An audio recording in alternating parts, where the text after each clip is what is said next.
Chapter 10. Further Use of the Will. You cannot retain a true and clear vision of wealth if you are constantly turning your attention to opposing pictures, whether they be external or imaginary. Do not tell of your past troubles of a financial nature, if you have had them. Do not think of them at all. Do not tell of the poverty of your parents or the hardships of your early life.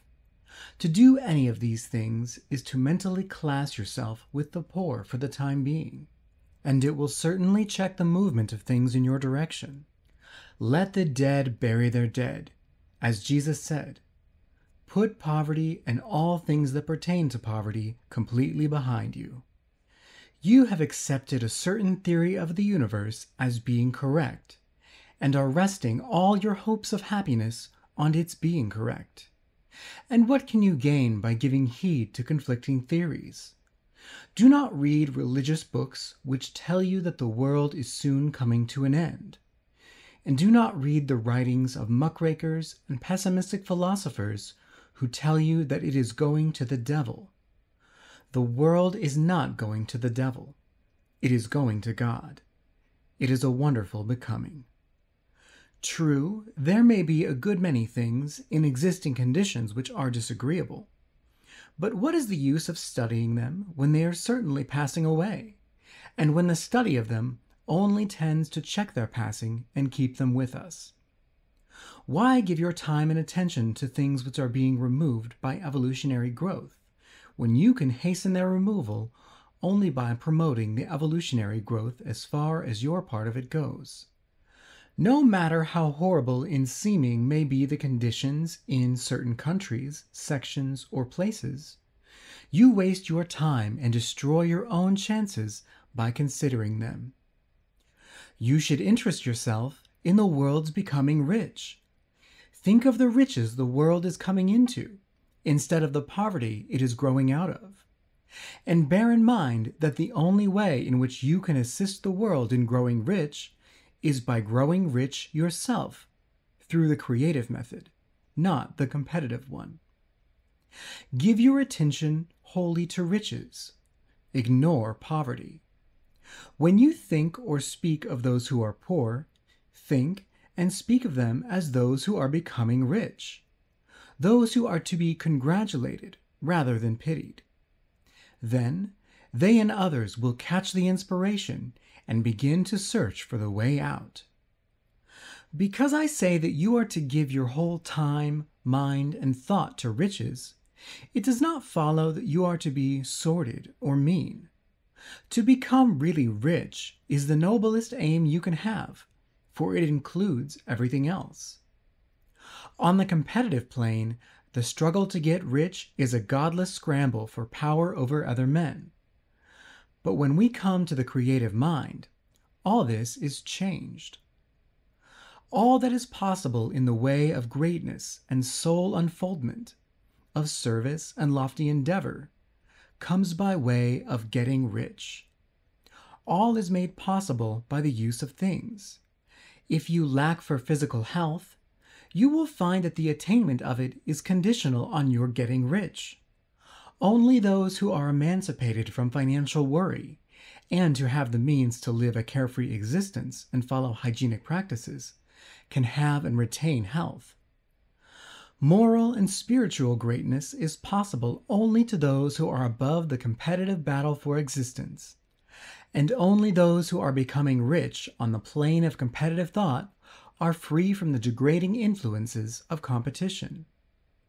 If your heart is set on domestic happiness, remember that love flourishes best where there is refinement, a high level of thought, and freedom from corrupting influences, and these are to be found only where riches are attained by the exercise of creative thought, without strife or rivalry. You can aim at nothing so great or noble, I repeat, as to become rich. And you must fix your attention upon your mental picture of riches, to the exclusion of all that may tend to dim or obscure the vision. You must learn to see the underlying truth in all things. You must see beneath seemingly wrong conditions the great one life, ever moving toward fuller expression and more complete happiness. It is the truth that there is no such thing as poverty. There is only wealth. Some people remain in poverty because they are ignorant to the fact that there is wealth for them, and these can be best taught by showing them the way to affluence in your own person and practice. Others are poor because, while they feel there is a way out, they are too intellectually indolent to put forth the mental effort necessary to find that way and travel it. And for these, the best thing you can do is to arouse their desire by showing them the happiness that comes from being rightly rich. Others still are poor because, while they have some notion of science, they have become so swamped and lost in the maze of metaphysical and occult theories that they do not know which road to take. They try a mixture of many systems and fail in all. For these, again, the very best thing to do is to show the right way in your own person and practice. An ounce of doing things is worth a pound of theorizing. The very best thing you can do for the whole world is to make the most of yourself. You can serve God and man in no more effective way than by getting rich. That is, if you get rich by the creative method and not the competitive one. Another thing, we assert that this book gives in detail the principles of the science of getting rich. And if that is true, you do not need to read any other book upon the subject. This may sound narrow and egotistical, but consider, there is no more scientific method of computation in mathematics than by addition, subtraction, multiplication, and division. No other method is possible. There can be but one shortest distance between 2 points. There is only one way to think scientifically, and that is to think in the way that leads by the most direct and simple route to the goal. No man has yet formulated a briefer or less complex system than the one set forth herein. It has been stripped of all non-essentials. When you commence on this, lay all others aside. Put them out of your mind altogether. Read this book every day. Keep it with you. Commit it to memory. And do not think about other systems and theories. If you do, you will begin to have doubts, and to be uncertain and wavering in your thought, and then you will begin to make failures. After you have made good and become rich, you may study other systems as much as you please, but until you are quite sure that you have gained what you want, do not read anything on this line but this book, unless it be the authors mentioned in the preface. And read only the most optimistic comments in the world's news, those in harmony with your picture. Also, postpone your investigations into the occult. Do not dabble in theosophy, spiritualism, or kindred studies. It is very likely that the dead still live and are near. But if they are, let them alone. Mind your own business. Wherever the spirits of the dead may be, they have their own work to do and their own problems to solve, and we have no right to interfere with them. We cannot help them, and it is very doubtful whether they can help us, or whether we have any right to trespass on their time if they can. Let the dead and the hereafter alone, and solve your own problem. Get rich.